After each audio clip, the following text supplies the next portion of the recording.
శరదిందు వికాస మందహాసాం స్ఫురదిందీవర లోచనాభిరామాం అరవింద సమాన సుందరాస్యాం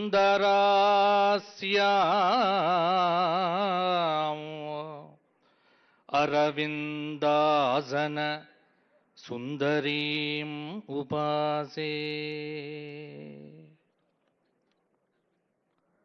శ్రీకళ్యాణగుణావహం రిపుహరం దుస్వప్న దోషాపహం గంగాస్నాన విశేష పుణ్యఫలదము గోదానతుల్యం నృణాం ఆయుర్వృద్ధితముత్తమం శుభకరం సంతాన సంపత్ప్రదం నానాకర్మ సుసాధనం సముచితం పంచాంగమాగర్ణ్యతాం.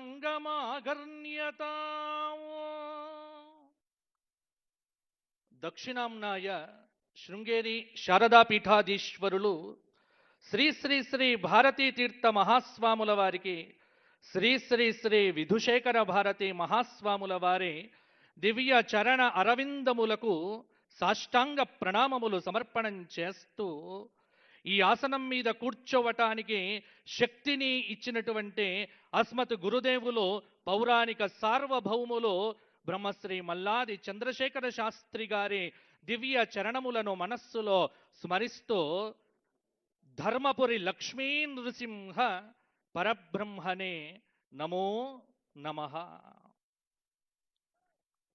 సకల శుభాలను అనుగ్రహించేది, దుస్వప్న దోషాలను హరించేది, గంగా నదిలో స్నానమాచరించిన పుణ్యాన్ని కలిగింపజేసేది, గోదాన భాగ్యాన్ని అనుగ్రహించేది, ఆయురారోగ్యములను విద్యాబుద్ధులను సత్సంతానాన్ని ప్రసాదించే, సకల దోషములను పరిహరించే, సంవత్సర మాస పక్ష తిథి వార నక్షత్ర యోగములతో శుభముహూర్తములను ప్రసాదించే, నిత్య జీవితంలో అనేక శుభ పరంపరలను మనకు అనుగ్రహించబోయేటువంటి పంచాంగ అధిదేవత పరమేశ్వరుడికి నమస్కారం తెలియచేస్తూ, సృష్టి ఆరంభం అయినప్పటి నుండి సరిగ్గా మనకు లెక్కలు చూస్తే ఈరోజు వరకు లెక్క తెలుస్తోంది. కలియుగ ఆరంభం నుండి 5127వ సంవత్సరంగా, ప్రభవాది 60 సంవత్సరములలో 40వ సంవత్సరంగా, పరాభవ అనేటువంటి నామముతో మన ముందుకొచ్చినటువంటి సంవత్సరమే పరాభవ నామ సంవత్సరం. పేరు వినగానే అందరూ గడగడలాడిపోతున్నారు. చాలామంది ఏదో ఏదో ఏదో అనుకుంటున్నారు. ఏమీ భయపడాల్సినటువంటి పని లేదు. అధర్మాత్ములకు పరాభవం, ధర్మాత్ములకు ప్రాభవం పరాభవ నామ సంవత్సరం. ఎందుకంటే నామ ఔచిత్యంలో చూస్తే పరా ప్లస్ భూ ప్లస్ ఆప్ పరాభవతి తస్య భావ కర్మవ. పరా అనేటువంటిది ఉపసర్గ, తిరస్కార పదం భూధాతువు, భూసత్తాయాం అని సంస్కృతంలో ఉండటం చేత ఓడిపోవటం, అవమానింపబడటం అనేటువంటిది సాధారణమైనటువంటి అర్థమైనప్పటికీ పరాభూత తిరస్కృత జనైరితి పరాభవ. అహంకారంతో, అధర్మంతో, మదంతో, డాంబికంతో, ఆచారహీనంగా, అధర్మ మార్గంలో, అసత్యంతో, ఆగ్రహంతో నిత్యం బ్రతికేటువంటి అధర్మాత్ముడికి ఈ సంవత్సరం ఖచ్చితంగా పరాభవమే. ధర్మంలో ఉంటూ, ధర్మంగా జీవిస్తూ, ఇతరులకు ఇబ్బంది కలగకుండా ఉండేటువంటి సత్పురుషులకు ఈ సంవత్సరం పరాభవం కాదు, ప్రాభవనామ సంవత్సరంగా మారబోతోంది. ఇంకొక మాట, పరాభవ. పరా అంటే దేవీ భాగవతం ఇత్యాది పురాణాల ప్రకారంగా తీసుకుంటే పరా ప్రత్యక్షితి రూప పశ్యంతి పరదేవత. పరా అంటే పరాశక్తితో కూడినటువంటి పరమాత్మ అనేటువంటి అర్థంలో కూడా తీసుకోవచ్చు. పరాస్య శక్తిర్ వివిధైవ శ్రూయతే. పరాశక్తి అంటే సృష్టికి ప్రారంభ దశలో ఉన్నటువంటి శక్తి పరాశక్తి. వేద శాస్త్రమయీ వాణి యస్యాహ సా పరదేవత అని మనకు పురాణ వచనం. వేద శాస్త్రమైన వాక్కులు ఎవరి యందు అయితే ప్రాభవిస్తాయో ఆవిడే పరదేవత. ఆ పరదేవత ఎవరు మనకు? మన తెలంగాణ తల్లే మనకు పరదేవత. అందుకే ఈ సంవత్సరం ఒక పద్యం నాకు చూడగానే అనిపించింది. తెలంగాణ తల్లి దీవనల్ వెళ్ళి విరయగా, తెలంగాణ తల్లి దీవనల్ వెళ్ళి విరయగా, పరాభవమున రేవంతుని ప్రగతి పతాకం ఎగురగా, సిరి సంపదలతో నిండాలి నీ కోటి హృదయాలో, నిత్య కళ్యాణమై వెలగాలి మన తెలంగాణ ప్రజల ఊపిరిలు. ఇది తెలంగాణ మీద రాసుకున్నటువంటిది. ఆ తెలంగాణ తల్లి పరాశక్తి దీవెనలు వెళ్ళి విరిస్తే అద్భుతమైనటువంటి ఏకఛత్ర పరిపాలన కావించటానికి ఆ శక్తిని మా ముఖ్యమంత్రి మాన్యులు శ్రీ గౌరవనీయులైన వారికి ఆ తల్లి ఇవ్వగా అనేటువంటిది నా తెలంగాణ కోటి రతనాల వీణ సిరి సంపలతో పాడి పంట భాగ్యముతో వృద్ధి పొందుగాక అని ఆ పరాశక్తిని ప్రార్థన చేస్తూ, ఆమె ఎక్కడ ఉంటుంది అంటే అయ్యవారున్న చోట ఉంటుంది. కాబట్టే ఈ సంవత్సరానికి అధిష్టాత ఎవరు అంటే పరా ప్లస్ భవ, భవుడు శంకరుడు సాంబ సదాశివ పరంధాముడు. ఈ సంవత్సరానికి అధిష్టాత మంచి గుర్రములచే ఉన్న రథంలో 4 భుజములతో అభయ వరద హస్తములతో పరశువుతో అగ్నిశిఖతో వరుణ వాయుదేవులతో లోకహితమై చర్చలు చేసేటువంటి నర్యాపసహ అనే పేరు కలిగినటువంటి అగ్నిస్వరూప రుద్ర శంకరుడే ఈ సంవత్సరానికి అధిష్టాత. ఆ రుద్రుడు శివుడై ఈ తెలంగాణ ప్రజలందరినీ కాపాడుగాక వేములవాడ రాజరాజేశ్వరుడై. ఈ పరాభవ నామ సంవత్సరం 384 రోజులతో 13 మాసములతో విరాజిల్లుతున్నది. మొత్తం 13 మాసములు 384 రోజులు. మరి సంవత్సర ఫలితం ఏమిటి? ఇంత చెప్పారు కానీ అంటే ఇది లాజిక్కులతో చూడకండి, మ్యాజిక్కులతో ఆలోచించకండి, ఇదే హేతుబద్ధంగా మీరు ఎప్పుడు కూడా హేతువులతో చూడకండి. విశ్వాసంతో, విధేయంతో, నమ్మకంతో సనాతన ధర్మాన్ని ఎవరైతే అనుష్ఠిస్తారో వారికి పంచాంగం అనేటువంటిది ఖచ్చితంగా ఫలించి తీరుతుంది. నమ్మని వాడు ఎప్పుడు పంచాంగం చూడాల్సిన పని లేదు. పరాభవాబ్దే రాజానః ప్రాప్నువంతి పరాభవం భవంతి క్షుద్రధాన్యాని ప్రభూతాని సువృష్టయః. ఇది ఈ సంవత్సర ఫలిత శ్లోకం. అంటే ఒక్కటి మాత్రం కనిపిస్తూ ఉన్నది. ఏమిటి అంటే పరాభవనామ సంవత్సరంలో ఆధిపత్యం కోసం పోరాటాలు జరుగుతాయి. ఏ ఆధిపత్యం? ఇంట్లో భార్యాభర్తల మధ్య ఆధిపత్యం, లేకపోతే పరిపాలనలో రాజుకు మంత్రులకు మధ్య ఆధిపత్యం. ఇలా చాలా చోట్ల ఆధిపత్యాన్ని కోరుకునేటువంటి మనుషులు ఎక్కువైతారు. కానీ ధర్మంగా ఉన్నటువంటి వాడు ఖచ్చితంగా నిలబడి విజయాన్ని సాధించగలుగుతాడు. ఎవరు పరాభవించబడతారో అంటే అసహనం కలిగినటువంటి వాడికి పరాభవం తప్పదు. ఈ సంవత్సరం క్షుద్రధాన్యములు ఫలిస్తాయి. ఇంకొక మాట, ఈ సంవత్సరం వర్షాలకు తిరుగులేదు. నైరుతి ఋతుపవనములు బ్రహ్మాండంగా వచ్చేస్తున్నాయి. ఈ సంవత్సరం తెలంగాణలో ఎక్కడ చూసినా అద్భుతమైనటువంటి ఆ గంగమ్మ యొక్క, గోదావరి తల్లి యొక్క ప్రాభవ వైభవ ప్రవాహములన్నీ కూడా నా తెలంగాణను వ్యవసాయ తల్లిగా మార్చి అందరికీ కడుపు నిండా అన్నం పెట్టి రైతులందరికీ ఆనందాన్ని పంచేటువంటి సంవత్సరంగా ఈ సంవత్సరం మనకు వచ్చింది. కాబట్టి చింతవద్దు, చికాకు వద్దు, కలిసి కట్టుగా పనిచేస్తే విజయం అనేటువంటిది ముంగిటనే ఉంటుంది. మనలో మనం పోట్లాడితే కుటుంబం పాడైపోతుంది. కాబట్టి అందరూ కూడా సమిష్టిగా చైతన్యవంతంగా ఒకే మాట, ఒకే సిద్ధాంతం, ఒకే విజయం. అదే ఈ పరాభవ నామ సంవత్సరం.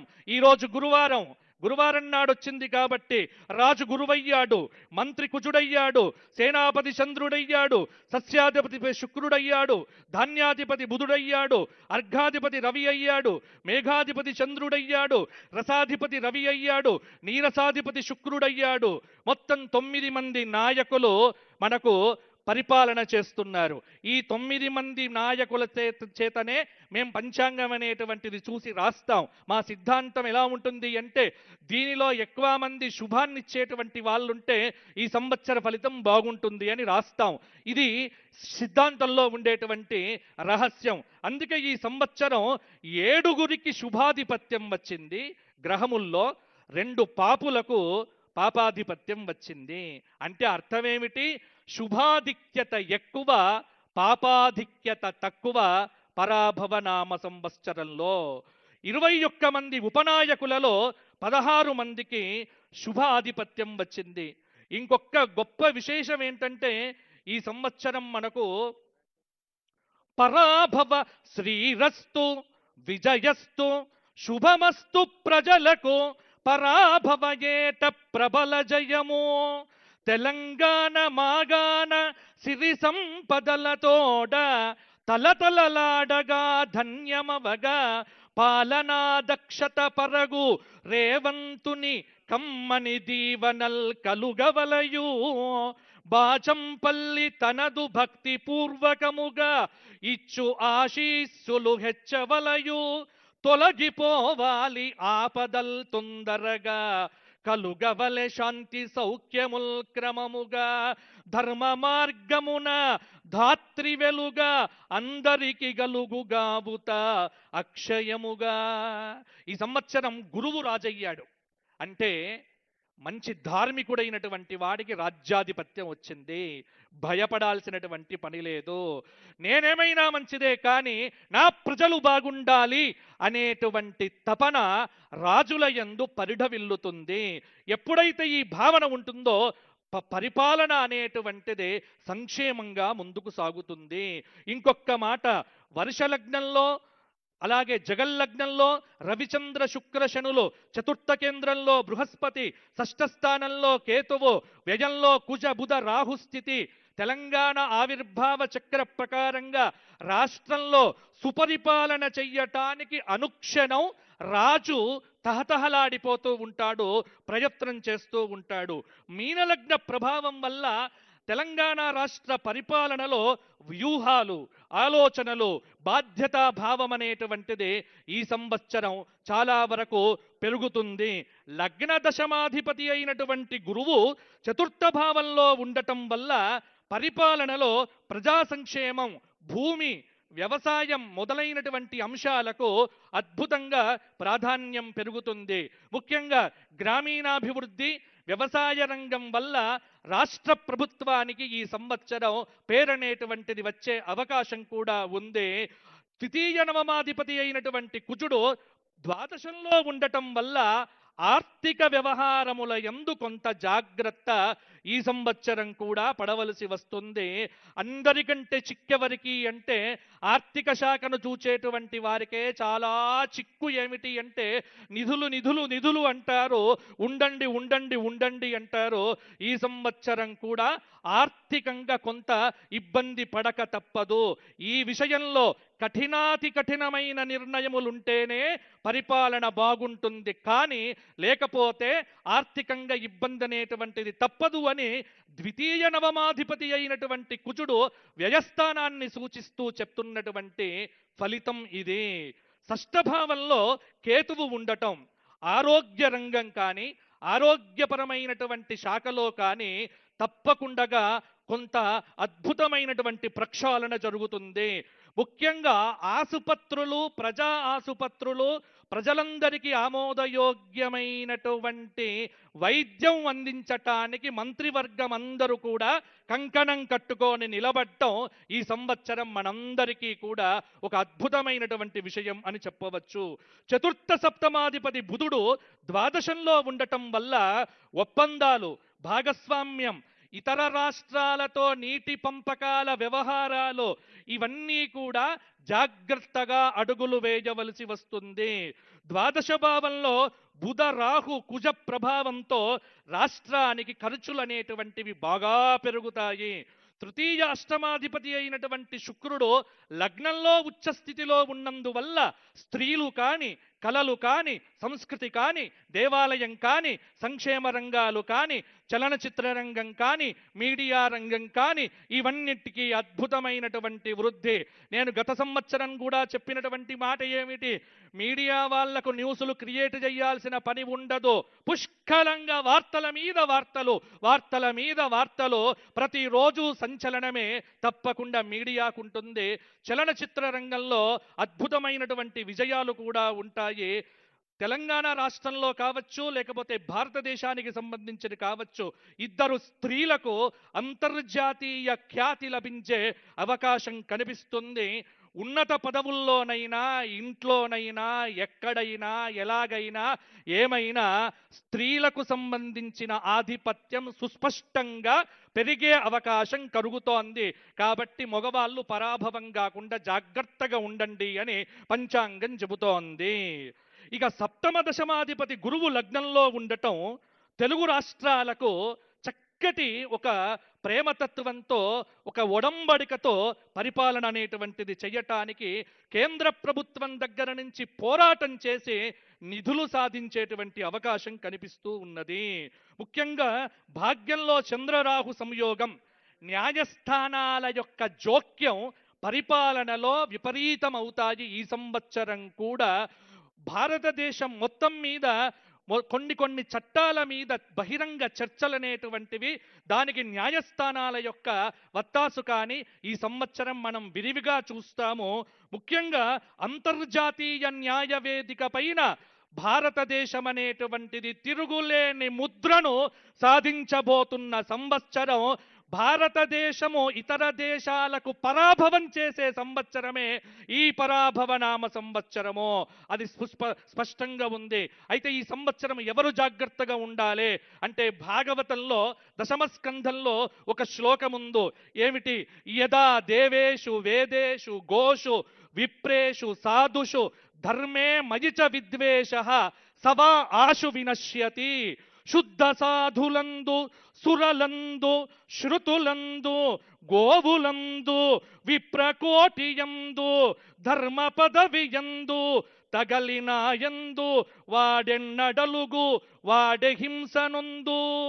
మంచివారిని తిట్టడము, అలాగే దేవతల నింద, వేదాన్ని నిందించడము, గోవులను నిందించడము, బ్రాహ్మణులను నిందించడము, ధర్మాన్ని నిందించడము, ఇవన్నీ కూడా ఎవరైతే చేస్తారో వాళ్లకు హింస తప్పదో, వాళ్లకు పరాభవం ఈ సంవత్సరం జరిగి తీరుతుంది అని పరాభవ నామ సంవత్సరం చెబుతోంది. అందుకే మౌనం మంచిది, ఎక్కువగా మాట్లాడొద్దు.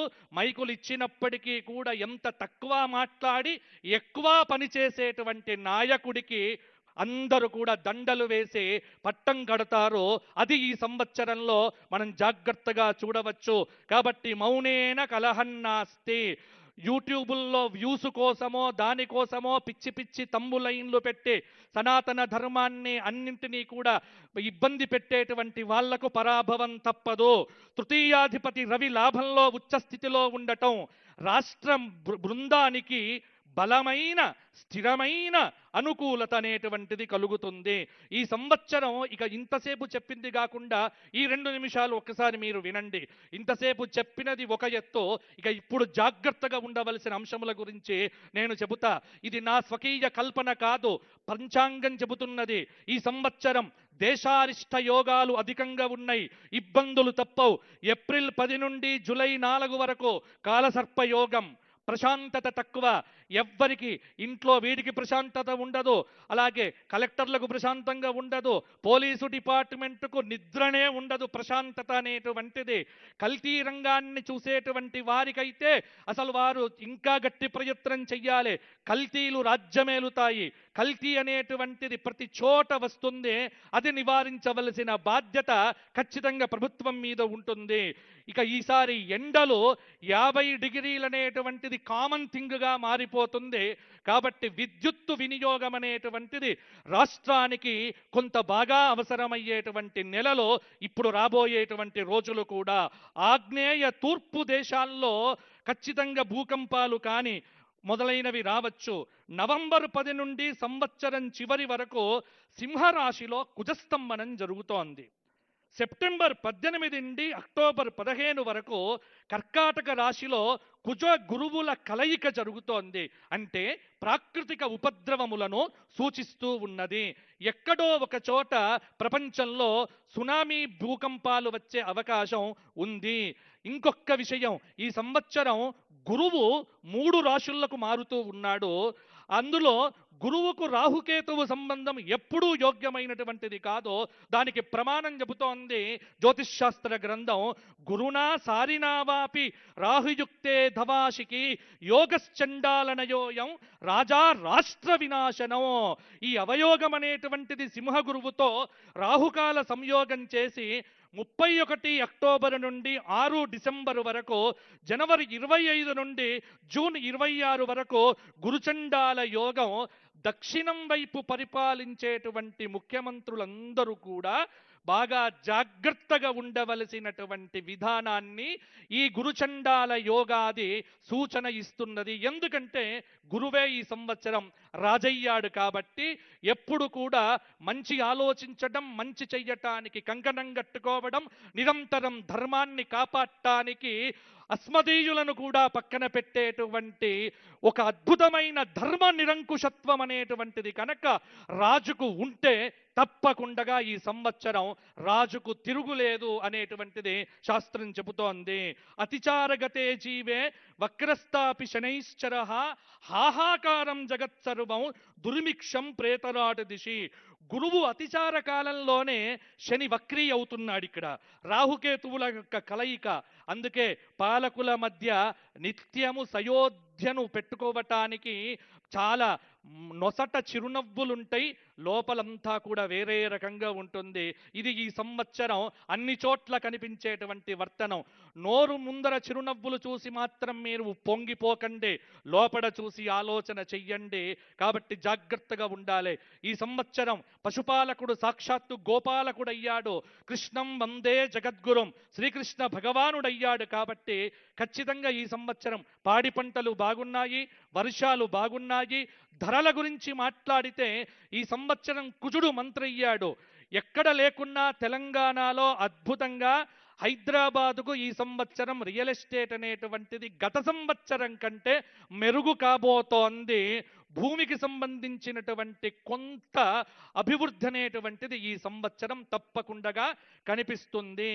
ఎక్సెస్ మనీ ఉన్నటువంటి వాళ్ళే భూమి కొనుక్కోండి తప్ప రుణాలు చేసి భూములు కొనుక్కోవడం మాత్రం మంచిది కాదు అనేటువంటిదే పంచాంగం చెబుతోంది.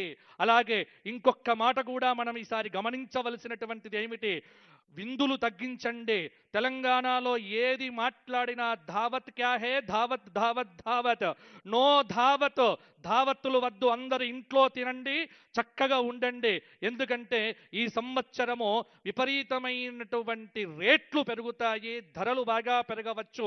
బంగారం అనేటువంటిది పెరగటం అనేటువంటిది శాస్త్రరీత్యా లోకానికి నాశనమే.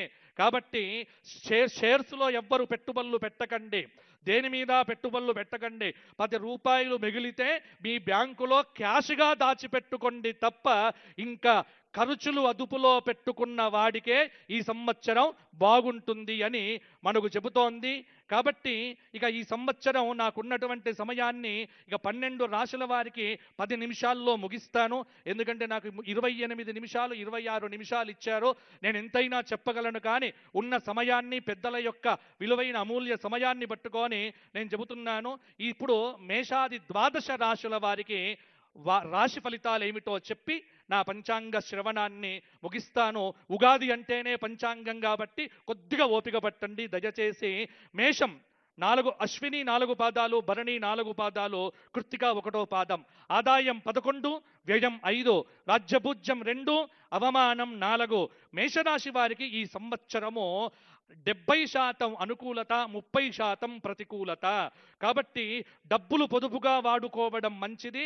మేషరాశి వారికి చెప్పాల్సిన మెయిన్ విషయం ఏంటంటే ఖచ్చితంగా ఎవ్వరి దగ్గర కూడా మధ్యవర్తిత్వ సంతకాలు పెడితే మాత్రం మీరు పోయినట్టే లెక్క. కాబట్టి మధ్యవర్తిత్వాలు చెయ్యకండి, కాపాడుకునే ప్రయత్నం చెయ్యండి. రైతులకు ఈసారి బ్రహ్మాండంగా ఉంటుంది మేషరాశి వారికి. ఎందుకంటే వీరు గురుకు శనికి శాంతి చేయిస్తే మేషరాశి వారికి ఆదాయం 11, వ్యయం 5గా, రాజ్యపూజ్యం 2గా చక్కగా వీరికి ఈ సంవత్సరం ఉంటుంది. కానీ డ్రైవింగ్ చేసేటువంటి వారు జాగ్రత్తగా ఉండండి, ఎందుకంటే ఏలినాటి శని చక్కగా పీడిస్తూ ఉన్నది. ఇక వృషభ రాశి కృత్తిక 2, 3, 4 పాదాలు, రోహిణి 4 పాదాలు, మృగశిర 1, 2 పాదములు. వృషభ రాశి వారికి ఆదాయం 5, వ్యయం 14, రాజ్యపూజ్యం 5, అవమానం 4. వృషభ రాశి వారికి ఈ సంవత్సరం పట్టిందల్లా బంగారమే, అద్భుతంగా ఉండబోతోంది. గత సంవత్సరం కంటే ఈ సంవత్సరం మేలు జరగబోతోంది. పెళ్లిళ్ళు కాని వారికి పెళ్లిళ్ళు కాబోతున్నాయి. జేబు నిండుగా డబ్బులు కూడా ఉంటాయి. విద్యార్థులకు ర్యాంకులు కూడా వస్తాయి. అన్ని చోట్ల ర్యాంకులు వచ్చేటువంటి వాళ్ళు వృషభ రాశి వారు కూడా అయ్యే అవకాశం ఎక్కువగా ఉంది. వృషభ రాశి వారికి ఈ సంవత్సరం గ్రహబలం గోచారం బాగుంది. దక్షిణామూర్తి స్తోత్రపారాయణము, లక్ష్మీ నరసింహ స్తోత్రపారాయణం, కాలభైరవాష్టకం చదవటం మంచిది. మిథున రాశి మృగశిర 3, 4 పాదాలు, ఆర్ద్ర 4 పాదాలు, పునర్వసు 3 పాదాలు.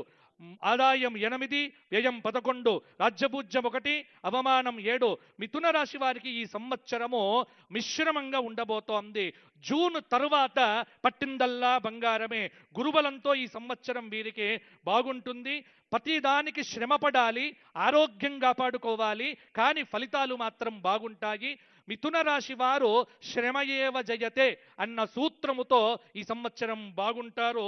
రైతులకు బాగా అనుకూలించే సంవత్సరం ఈ సంవత్సరం అని కూడా చెప్పవచ్చు.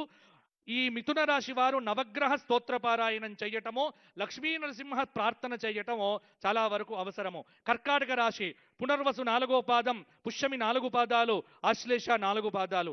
ఆదాయం 2, వ్యయం 11, రాజ్యభుజ్యం 4, అవమానం 7. కర్కాటక రాశి వారికి ఈ సంవత్సరము 60% మంచి ఫలితాలు, 40% కొంత ప్రతికూల ఫలితాలు. రాహుకేతువుల యొక్క మధ్యమ ఫలితాలు. పర్వాలేదు, ఎందుకంటే భాగ్యంలో శని, జన్మలో గురువు కొంత యోగాన్నైతే ఇవ్వవచ్చు. కానీ దైవానుకూలత, దైవాన్ని బాగా ఉపాసన చేస్తే కర్కాటక రాశి వారికి కొంతమేర ప్రయోజనం కనిపిస్తూ ఉన్నది. సింహరాశి మఖ 4 పాదాలు, పుబ్బ 4 పాదములు, ఉత్తర 1వ పాదం. ఆదాయం 5, వ్యయం 5, రాజ్యపూజ్యం 7, అవమానం 7. సింహరాశి వారికి ఈ సంవత్సరము అష్టమ శని దోషం ఉన్నప్పటికీ కూడా గురువు ఏకాదశంలో సంపూర్ణమైన శుభాన్నిస్తున్నాడు. కాబట్టి కొద్దిగా ఈ సంవత్సరము శ్రమ ఉంటుంది, ఫలితాలు అద్భుతంగా ఉంటాయి. కొంత శత్రుత్వం పెరుగుతుంది, చాలా వరకు మిత్రుత్వం చేసుకోవలసిన అవసరం ఉన్నది. రాజకీయ రంగంలో ఉన్నటువంటి సింహరాశి వారికి అయితే ఖచ్చితంగా నామినేటెడ్ పోస్టులు కూడా వచ్చే అవకాశం ఉన్నది. కాబట్టి ప్రయత్నం చేసుకునేవారు ప్రయత్నం చేసుకోండి. సింహరాశి వారు శనికేతువులకు శాంతి చేయించడం వల్ల ఇంకా మంచి ఫలితాలు కలుగుతాయి. తదుపరి కన్యారాశి ఉత్తర 2, 3, 4 పాదములు, హస్త 3, 4 పాదములు, చిత్త 2 పాదములు. ఆదాయం 8, వ్యయం 11, రాజ్యపూజ్యం 3, అవమానం 3. కన్యారాశి వారికి ఈ సంవత్సరము జూన్ 1 వరకు గురువు దశమంలో తామ్రమూర్తి. ఆ తరువాత కొంత అనుకూలత పెరుగుతుంది. రాజకీయ రంగంలో ఉన్నటువంటి వారికి బలమనేటువంటిది కనిపిస్తూ ఉన్నది. కింది స్థాయి వ్యక్తులు ఇబ్బంది పెట్టినప్పటికీ ముందుకు దూసుకొని వెళ్తారు.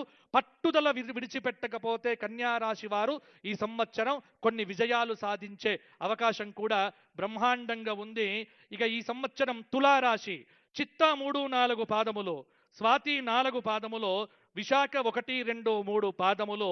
ఆదాయం 5, వ్యయం 14, రాజ్యపూజ్యం 6, అవమానం 3. ఇది తులారాశి. తులారాశి వారికి ఈ సంవత్సరము చక్కగా అద్భుతమైనటువంటి రోజు. ఇంకొకటి కూడా చెప్పుకోవాలి కాబట్టి, ఉగాది కాబట్టి రాజు గురించి మాట్లాడుకోవాలి. మన రాష్ట్రానికి రాజు రేవంత్ రెడ్డి గారు కాబట్టి రేవంత్ రెడ్డి గారి యొక్క రాశి చిత్తా నక్షత్రం తులారాశి. పంచమాధిపతి, అష్టమాధిపతి భాగ్యంలో బుధుడున్నాడు వారికి. ఆ బుధుడి యొక్క దశ ఇప్పుడు జరగబోతోంది. కాబట్టి వారికి బ్రహ్మాండంగా ఈ సంవత్సరం అనుకూలంగా ఉండబోతోంది. కుంభలగ్నంలో పుట్టారు, బలం అనేటువంటిది పెరిగింది. కానీ అక్కడక్కడ లగ్నంలో రాహువు యొక్క ప్రభావం ఉండడం చేత 6వ స్థానంలో శని ఉన్నాడు ఈ సంవత్సరం. కాబట్టి షష్ఠ స్థానంలో శని గోచార రీత్యా ఉండటము శత్రువుల మీద జయం సాధించటానికి కాస్త బలమనేటువంటిది ఉన్నది. అయితే కొద్దిగా కూడా నిద్రపోకుండా ఎల్లప్పుడూ అలర్ట్గా, జాగ్రత్తగా, అప్రమత్తతతో ఉంటేనే వారికి జయం అనేటువంటిది అద్భుతంగా ఉంటుంది. భాగ్యంలో నవమంలో గురువు, పంచమంలో రాహువు అప్పుడప్పుడు తలనొప్పులు ఇచ్చినప్పటికీ సమర్థత, దైవబలము, ఇటు రాశి ప్రకారంగా గోచార బలము, నడుస్తున్నటువంటి దశాబలము, ఇవన్నీ వారికి యోగ్యతనిచ్చి ఈ సంవత్సరం వారికి తిరుగులేని విధంగా వారిని కాపాడుతాయి అని. రాజు బాగుంటే రాష్ట్రం బాగుంటుంది. కాబట్టి వారి గురించి 3 విషయాలు చెప్పడం అనేటువంటిది ఇదెందుకో ఇది బాగా స్తుతించారు అని మాత్రం దయచేసి మీడియాలో రాయకండి. పంచాంగం ఇంతకంటే ఎక్కువ చెప్పడం అనేటువంటిది కుదరదు. కారణం ఏమిటంటే ఇక్కడికి వచ్చి 4 మాటలు చెప్పితేనే రాష్ట్రం బాగుంటుంది. కాబట్టి రాజు బాగుండాలి. రాజు గురువయ్యాడు. ఆ గురువు రాష్ట్ర మంత్రివర్గమును కాపాడుగాక. కాబట్టి తులారాశికి ఈ సంవత్సరం తిరుగులేదు. తులారాశి వారు ఎవరైనా సరే అద్భుతంగా ఉండబోతోంది. వారికి పెళ్లిళ్ళు కాని వారికి పెళ్లిళ్ళు అవుతున్నాయి, డబ్బొస్తుంది, అలాగే ఇండ్లు కొంటారు. అన్ని రకాలుగా గత 4-5 సంవత్సరాలుగా ఏవేవైతే మీకు ఇబ్బందులు పెట్టాయో అవన్నీ తొలగిపోయి కాలు మీద కాలు వేసుకొని ఈ కాలు నాదే, ఈ కాలు నాదే, అన్ని కాళ్ళు నావే అనేవారే తులారాశి వారు. కాబట్టి తులారాశి వారు ఈ సంవత్సరము లక్ష్మీ నరసింహ దర్శనం చేసుకోండి, వారికి బాగుంటుంది. తదుపరి వృశ్చిక రాశి. విశాఖ 4వ పాదం, అనురాధ 4 పాదాలు, జ్యేష్ఠ 4 పాదాలు, ఆదాయం 11, వ్యయం 5, రాజ్యపూజ్యం 2, అవమానం 6. వృశ్చిక రాశి వారికి ఈ సంవత్సరము అష్టమ గురువు వ్యతిరేక ఫలితాలు ఇస్తున్నప్పటికీ కూడా తదుపరి జూన్ 1 తరువాత అక్టోబర్ 30 వరకు భాగ్య గురువుగా మంచి ఫలితాలు ఇవ్వబోతున్నాడు. రుణ సమస్యలు తీరిపోతాయి, కొంత సహకారం లభిస్తుంది. మైగ్రైన్ పెయిన్ లాంటివి ఎప్పుడూ వెంటబడతాయి. కానీ వీరికి ఈ సంవత్సరం గత సంవత్సరం కంటే మంచి ఫలితాలు అధికంగా కలగబోతున్నాయి. వృశ్చిక రాశి వారు కూడా నిరుత్సాహం తగ్గించుకొని ఉత్సాహాన్ని పెంచుకుంటే సరిపోతుంది. వీరికి వృశ్చిక రాశి వారికి ఈ సంవత్సరము విశేషమైన విష్ణు సహస్రనామ స్తోత్ర పారాయణం రోజు చేయటం మంచిది. తదుపరి ధనుస్సు రాశి. మూల 4 పాదాలు, పూర్వాషాఢ 4 పాదాలు, ఉత్తరాషాఢ 1వ పాదం, ఆదాయం 14, వ్యయం 11, రాజ్యపూజ్యం 1, అవమానం 2. ధనుస్సు రాశి వారికి సంవత్సరం అర్ధాష్టమ శని దోషం ఇబ్బంది పెట్టినప్పటికీ కూడా అష్టమంలో గురువు కొంత అక్టోబర్ 30 వరకు శుభ ఫలితాలతో పాటు ఆ తరువాత కూడా కొంత మంచి ఫలితాలు ఇస్తాడు. కాబట్టి గురువు యొక్క అనుగ్రహంతో ధనుస్సు రాశి వారు ఈ సంవత్సరం క్లిష్టమైనటువంటి సమస్యల నుంచి బయటపడతారు. అప్పుడప్పుడు కొన్ని విఘ్నాలు ఉంటాయి వారికి, అవన్నీ కూడా తొలగిపోయే అవకాశం కూడా ఉంది. ప్రమోషన్లు, ఇంక్రిమెంట్లు మొదలైనటువంటివి వీరు సాధించుకునే అవకాశం కూడా ఉంది. కాబట్టి యథావత చూస్తే ధనుస్సు రాశి వారికి ఈ సంవత్సరం కొంత అనుకూలతనే ఉంది, కానీ భయపడాల్సింది లేదు. దత్తాత్రేయ ఆరాధన చేస్తే వీరికి ఇంకా బాగుంటుంది. మకర రాశి. ఉత్తరాషాఢ 2, 3, 4 పాదాలు, శ్రవణం 4 పాదాలు, ధనిష్ట 2 పాదాలు, ఆదాయం 2, వ్యయం 8, రాజ్యపూజ్యం 7, అవమానం 2. ఈ సంవత్సరం మకర రాశి వారికి తిరుగులేదు. మొండి పట్టుదలతో పరిగెత్తడం ఏమిటో తెలిసినటువంటి మకర రాశి వారికి జూన్ తరువాత అద్భుతమైనటువంటి గోచారం అనేటువంటిది పెరగబోతోంది. మంచి ఫలితాలు ఉంటాయి. మకర రాశి వారికి కూడా ఈ సంవత్సరం ఫలితాలు బాగానే ఉంటాయి. కాబట్టి మకర రాశిలో ఉన్న రాజకీయ నాయకులు కూడా గట్టి ప్రయత్నం చేస్తే వీరికి కూడా పదవులు వచ్చే అవకాశం చాలా వరకు కూడా ఉంది. విద్యార్థులకు బాగుంటుంది. పెళ్లి కాని వారికి పెళ్లిళ్ళు అవుతాయి. మకర రాశి వారు వెంకటేశ్వర స్వామి దర్శనం చేసుకుంటూ స్వామి సేవ చేస్తూ ఉండండి, మీకు తిరుగు లేకుండా ఉంటుంది. కుంభరాశి. ధనిష్ట 3, 4 పాదాలు, శతభిషం 4 పాదాలు, పూర్వభద్ర 3 పాదాలు, ఆదాయం 2, వ్యయం 8, రాజ్యపూజ్యం 4, అవమానం 2. కుంభరాశి వారికి ఈ సంవత్సరము కొంత మంచి ఫలితాలే అధికంగా కలగబోతూ ఉన్నాయి. నేర్పుతో, కూర్పుతో, తీర్పుతో ఎదుటి వారిని ఆకట్టుకుంటూ ఉంటారు. వీరి యొక్క మాటయే వీరికి అద్భుతంగా ఉంటుంది. కాబట్టి కోపాన్ని తగ్గించుకొని, చిరాకును తగ్గించుకొని, అసహనాన్ని విడిచిపెట్టి నోటి ముందర చిరునవ్వుతో చిందిస్తూ ఉంటే కుంభరాశి వారికి ఈ సంవత్సరం పనులన్నీ బాగా జరుగుతాయి. కాబట్టి బీ హ్యాపీ. మీ దగ్గర ఉన్న వాళ్ళను హ్యాపీగా ఉంచే ప్రయత్నం చేయండి. కుంభరాశి వారు హనుమాన్ చాలీసా పారాయణం చెయ్యండి, మీకు తిరుగు లేకుండా ఉంటుంది. ఇక చిట్ట చివరిది మీనరాశి. పూర్వభద్ర 4వ పాదం, ఉత్తరాభద్ర 4 పాదాలు, రేవతి 4 పాదాలు. ఆదాయం 11, వ్యయం 11, రాజ్యపూజ్యం 7, అవమానం 2. మీనరాశి వారికి గత సంవత్సరం కంటే ఈ సంవత్సరం బాగుంది. కొంత గురువు శుభమూర్తిగా ఫలితాలు ఇవ్వబోతున్నాడు. అలాగే జన్మంలో శని సంచారం కూడా కొంతమేర పర్వాలేదన్నట్టుగానే ఉంటుంది. ప్రతిదీ ప్రయత్నం చేస్తే విజయం అనేటువంటిది వీరికి ఉంటుంది. అందరికంటే ఎక్కువ కష్టపడాల్సినటువంటి అవసరము మీనరాశి వారికి అయితే ఉంది. కాబట్టి మీనరాశి వారికి ఒకటే ఒక సూత్రం, కష్టే ఫలి శ్రమయేవ జయతే. ఇది చేసుకుంటే సరిపోతుంది. మీనరాశి వారు ఈ సంవత్సరము విశేషమైనటువంటి చక్కటి హనుమంతుడి